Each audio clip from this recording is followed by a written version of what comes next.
Well, it's your boy DM Cool. And it's your boy Jay Kareem. This is one of our more sadder episodes. Yeah, we gotta say R.I.P. Yeah, we gotta say R.I.P. to a legend, man, Don Cornelius. You know, everyone knows he is the founder of Soul Train, which helped revolutionize not just hip hop but black music as a whole from 1971 up until 1993, man. So we're here today to share our memories and recollections of the man that is Don Cornelius. So Jay, start things off, brother. I was born in the late '80s, so that's what's I barely had Soul Train on TV, only because in Canada you get BET, but it's hard to get Soul Train. I started getting Soul Train later on when I got proper cable.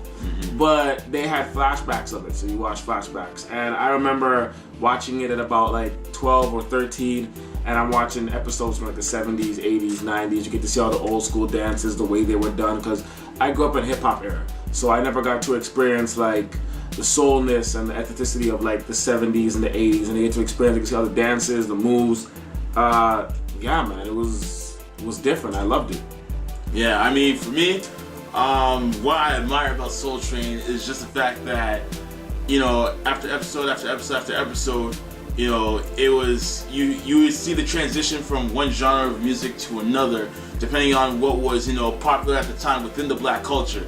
And not only that, but so many artists have broken through because of Soul Train, and also so many dance moves that you see in today's, dance movies and whatnot, broke through Soul Train. Pop locking, the moonwalk, all that started on Soul Train. That Soul Train was the eventual platform that people used to take their careers to new heights. Exactly. Not even today is also the first day of Black History Month.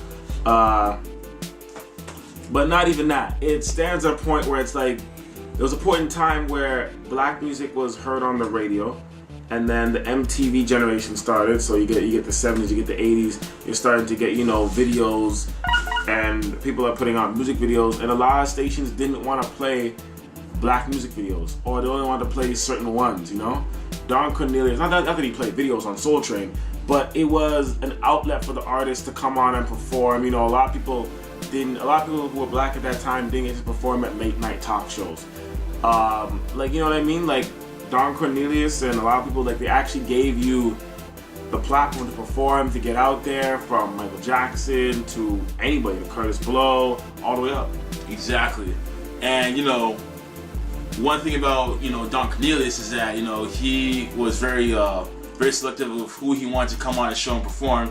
And, there were criticisms about him, not, particularly being fond of hip-hop, but, at the end of the day, he would still be able to be professional about it and start opening doors to a lot of hip-hop artists that were trying to make a name for themselves. You have your Rakims, you have Slick Ricks, you had a whole bunch of artists who are within that genre, who are part of the golden era of hip-hop, come on to the show, perform their songs, because at the end of the day, record labels weren't really being particularly serious about hip-hop.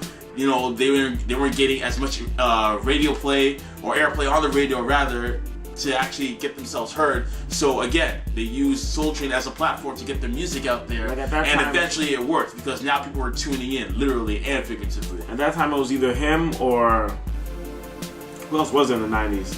It was him, or it was What were you thinking of? Talk show host. Talk show host? Give me a second. The only black talk shows you can think of in the 90s. Oprah? No, not Oprah, man. Late night. Oh, Arsenio Hall. Arsenio Hall. There you go. Arsenio Hall. There you go, man. But yeah, man, he not that he paved the way for this music, but he was the contributor to allowing the music to reach wider masses. Exactly. To reach a wider audience. Exactly. You know what I mean? So it came into his late life. He was married. Supposedly, they say, we have no record of this, but supposedly it was a suicide attempt. They say it could be caused that his girlfriend left him a few months ago. They said he was dealing with a lot of depression, a lot of health issues, So we don't know what it could be. There's no official statement yet. Just the fact that it was suicide. That's it. Man, he lived a blessed life, man. Remember his eye. And one thing I want to point out is the fact that because of his show, there are other shows that came on afterwards that they either follow the same trend or took elements out of it. For example, you had In Living Color, which is more of a sketch comedy show, where you took elements such as the fly girls doing the dance routines in between one sketch here, one sketch there. You always had a late night musical guest performer to exit the show. You had Heavy D, you know, performing the intro song for Living Color. You had a live DJ in the background and everything. So they took elements out of that show, and other shows are like, you know, follow that same trend. I mean, you can even say, you know, Electric Circus, you know, a show that used to come on Much Music here in Toronto, kind of took elements from Soul Train as well too. So yeah, you know what?